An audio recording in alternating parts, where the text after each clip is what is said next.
So I want to talk a little bit about rondos and how to improve them and increase the paces. We start with a nutmeg right there at the beginning.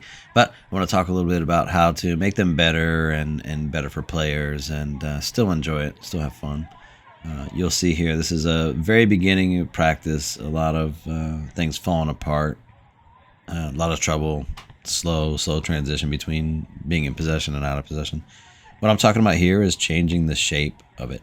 A lot of times players want to make it larger because if they take a couple steps backward, then they can have a worse first touch. They have a little more time. They have better angles. I'm constantly trying to convince them to move in a little bit, force themselves to play quicker. You'll see at the beginning of this activity, they were often like this, in this shape. But as the activity goes on, eventually toward the end, they were a lot more like this. And going in there forces me to think quicker and play quicker. So I tell them if they're putting 15, 16 passes together, the space is too big. It's rough on the kids in the middle. If they're putting 2 passes together, it's not big enough. So they eventually started to fix that on their own. Here I'm saying, instead of trying to figure out whose turn it is to go in the middle, just take the ball, put it in play, get it moving again, and then worry about all that. I don't want the flow and the rhythm of the activity to be slowed down. So just tell the kids to put the ball right back in play. You can see here they're kind of bumping into each other, but the energy has already changed. They're trying to make those transitions a lot quicker.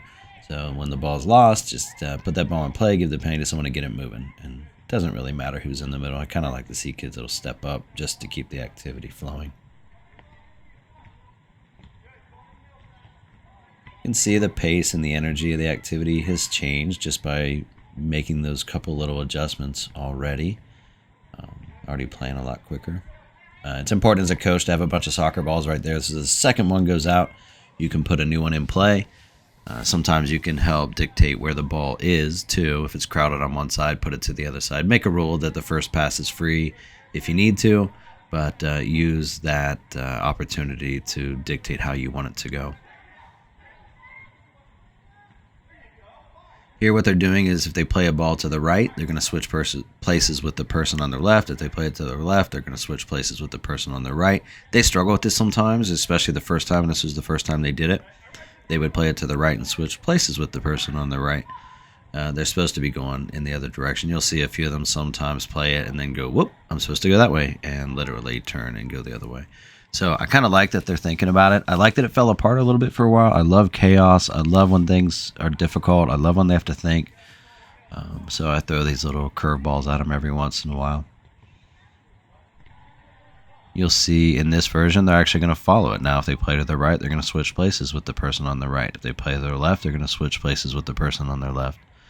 In fact, in this portion here, they're going a little bit further. There, you could see a couple short passes, so they were switching with them.